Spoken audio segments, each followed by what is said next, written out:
des questions. Du coup, comme je vous le disais, nous, on n'est pas forcément un mouvement qui a eu beaucoup le temps de chiffrer les choses. Mais sur la question du logement, le travail a été beaucoup fait par la Fondation Abbé Pierre notamment. Donc je vous invite à vous reporter au rapport annuel de la Fondation Abbé Pierre qui, depuis des années, accorde une part de plus en plus importante à la question de la rénovation thermique. Et puis j'en parlais tout à l'heure avant qu'on commence, l'initiative Rénovons qui rassemble plusieurs acteurs à la fois du monde économique et du monde associatif et qui aujourd'hui a fait un très bon bilan de la nécessité de la rénovation des passoires thermiques. Pourquoi c'est intéressant? Parce que c'est pas seulement une question sociale, c'est pas seulement une question écologique ou environnementale, c'est pas non plus un défi qui consisterait à dire attention, il faut faire la rénovation thermique en prenant en compte les questions sociales ou il faut améliorer le logement en prenant les questions environnementales. C'est quelque chose qui est fondamentalement lié. C'est-à-dire qu'aujourd'hui, quand on parle de rénovation, on a un bénéfice pour les personnes d'un point de vue social et pour le climat d'un point de vue des émissions de gaz à effet de serre et des économies d'énergie qui est flagrant, quelles que soient les études qu'on prenne. On ne peut pas, j'allais dire, c'est un peu prétentieux, c'est peut-être pas tout à fait vrai, mais on a peu de chances de se tromper si on engage un programme de rénovation thermique aujourd'hui, on ira dans le bon sens, à la fois sur les questions sociales et sur les aspects environnementaux. Et ça, je trouve que c'est vraiment des choses qui sont en train d'émerger, dont sont en train de prendre conscience les acteurs associatifs, mais dont le monde politique a du mal à s'emparer aujourd'hui, c'est d'arrêter de traiter les questions en silo, avec d'un côté un ministère qui va s'occuper du logement, de l'autre un ministère qui va s'occuper des questions environnementales, de l'autre un ministère qui va s'occuper des questions économiques. Le monde associatif et le monde militant sont en train de briser ces barrières, de comprendre qu'en fait, c'est pas qu'ils n'ont pas des concessions à faire les uns et les autres pour travailler ensemble, mais ils ont un intérêt à travailler ensemble parce qu'ils vont faire avancer plus vite leur cause en travaillant ensemble. Et aujourd'hui, il faut aussi que l'organisation de l'État, l'organisation de l'Europe, la question de la concurrence entre les commissions, j'ai travaillé dessus il y a quelques années, elle est aussi hyper importante au niveau européen.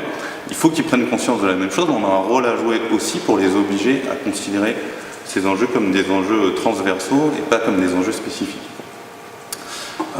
Pourquoi je dis ça? Parce qu'aujourd'hui, la problématique des passoires thermiques, alors elle est multiple. C'est quand même 7 millions et demi presque de passoires énergétiques en France. C'est énorme, de passoires thermiques.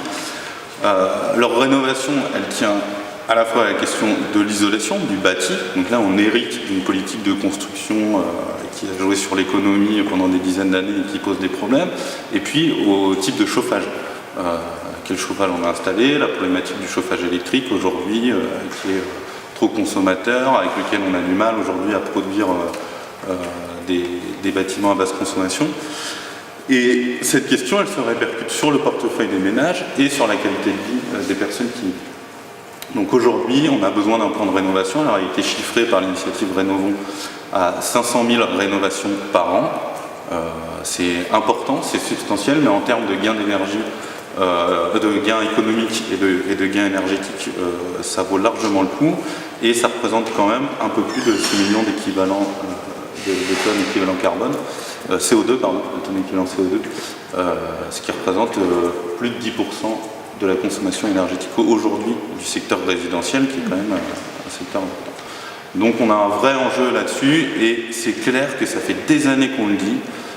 Les associations environnementales ont commencé à le dire, les associations du logement ont vite embrayé là-dessus, et pourtant on est vraiment face à un blocage, parce que ça oblige à un programme d'investissement.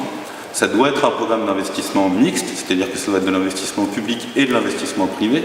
On en appelle à la responsabilité des propriétaires, et on sait qu'aujourd'hui, les propriétaires rechignent à y aller, et que notamment les propriétaires qui ont les moyens, parce qu'on sait aussi chez Emmaüs qu'il y a environ 10% de la population en France qui sont des propriétaires pauvres, qui sont des propriétaires qui subissent la propriété de leur logement.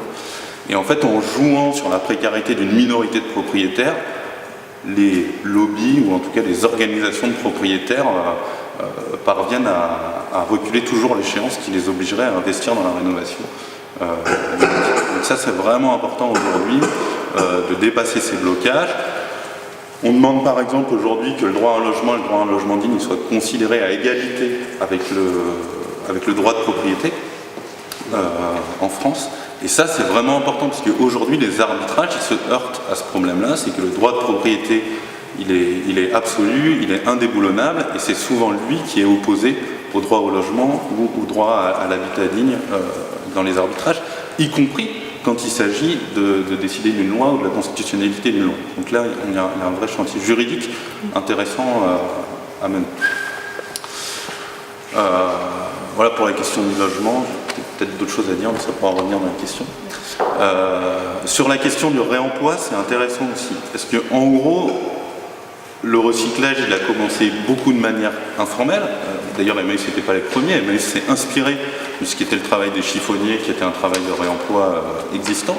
Il s'est inscrit dans un créneau de récupération et de revente qui a fait un peu la marque Emmaüs depuis 60 ans.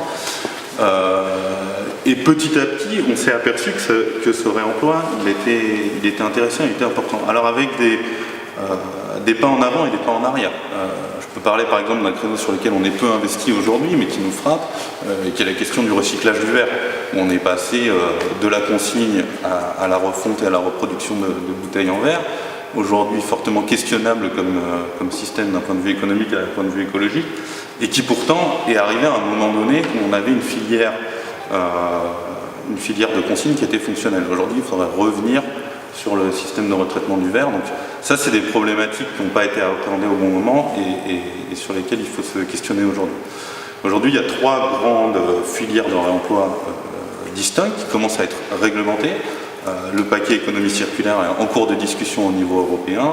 Il y a eu un premier vote cette semaine. Il continuera à y avoir des discussions.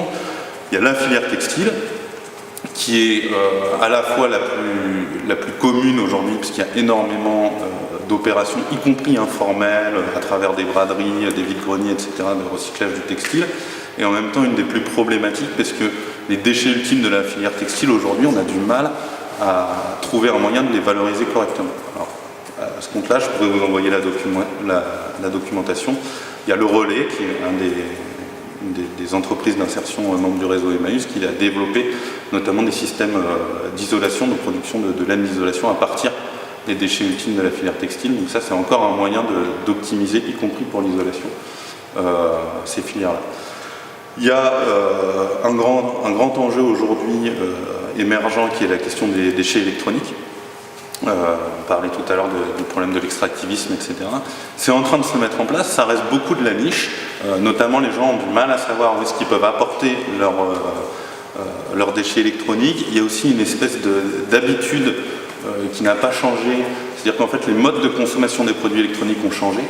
La plupart des produits électroniques aujourd'hui, les gens les conservent 2-3 ans et puis ils achètent des nouveaux produits, alors qu'avant on achetait un tourne-disque, on achetait un téléphone, on le gardait pendant 10, 15, 20, 30 ans. Aujourd'hui les modes de consommation ont changé et pourtant les gens continuent à conserver, au cas où ça puisse servir, des chargeurs de téléphone portable, des câbles d'alimentation, des ordinateurs non fonctionnels ou non utilisés, en partie parce qu'ils ne savent pas où le mettre et en partie parce qu'ils n'ont pas pris l'habitude de s'en débarrasser ou de les faire recycler. Donc là on a un vrai enjeu à créer des filières d'une part et d'autre part à changer les habitudes de consommation. Ceci dit, le chiffrage et la direction que devraient prendre des campagnes en cette faveur ne sont pas faciles à établir aujourd'hui parce qu'on se heurte à une autre question qui est celle de l'obsolescence programmée.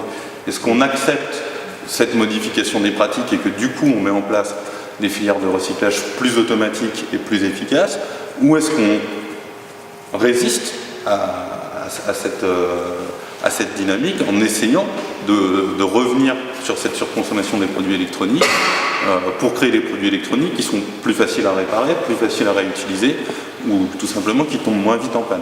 Et il y a un vrai, pas forcément équilibre à trouver, hein, peut-être que c'est y compris une question qui se pose dans le réseau aujourd'hui, c'est-à-dire quelle orientation on prend, et là on a besoin, et ça c'est pas Emmaüs qui le fera, mais en tout cas on est très intéressé par tout ce qui peut être produit dessus, d'évaluation sur l'impact notamment sur l'extraction des ressources, sur les droits des personnes dans les pays de production, etc., des différents modèles. C'est-à-dire soit un modèle de recyclage efficace, soit